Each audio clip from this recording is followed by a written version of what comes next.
এই ভিডিওতে আমি তোমাদের দেখাবো কিভাবে কারেন্ট ডেট বা বর্তমান তারিখ বা সাম্প্রতিক তারিখ MySQL-এ দেখা যায়। লক্ষ্য করো, প্রথমে আমি টাইপ করছি সিলেক্ট, তারপর স্পেস দিলাম, তারপর আমি টাইপ করছি কার ডেট, বানানটা খেয়াল করবে, CURDATE। এবার first bracket start, first bracket closed আমি টাইপ করলাম, করে সেমিকোলন। অর্থাৎ প্রথমে তোমাকে টাইপ করতে হবে সিলেক্ট, তারপর স্পেস দিতে হবে, তারপর কার ডেট স্পেলিংটা ঠিকঠাক লিখে ফার্স্ট ব্র্যাকেট স্টার্ট আর ফার্স্ট ব্র্যাকেট ক্লোজ করতে হবে। এরপর সেমিকোলন অর্থাৎ এন্ড অফ স্টেটমেন্ট।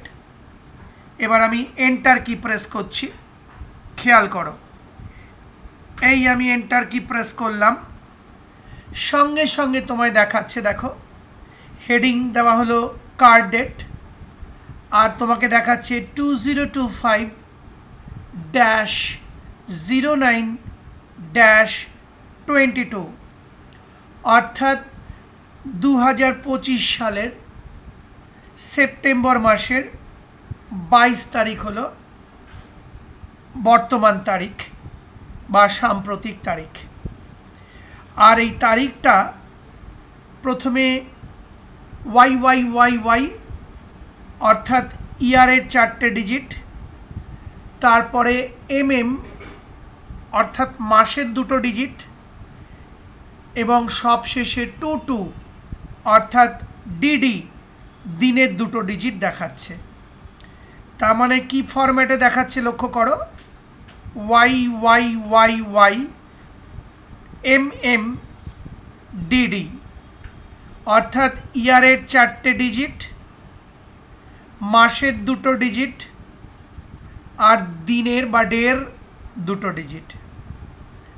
আর এই ইয়ার, মান্থ আর ডের মধ্যে ড্যাশ চিহ্ন দিয়ে পৃথক করে দেখাচ্ছে। তার মানে ড্যাশ হলো separator character between year and month and between month and day. আশা করি বুঝতে পারলে।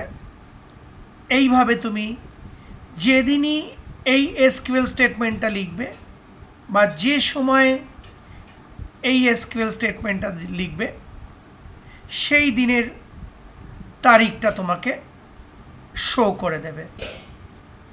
অর্থাৎ কারেন্ট ডেট বা সাম্প্রতিক তারিখ বা বর্তমান তারিখটি এইভাবে দেখা যায়। আশা করি বুঝতে পারলে।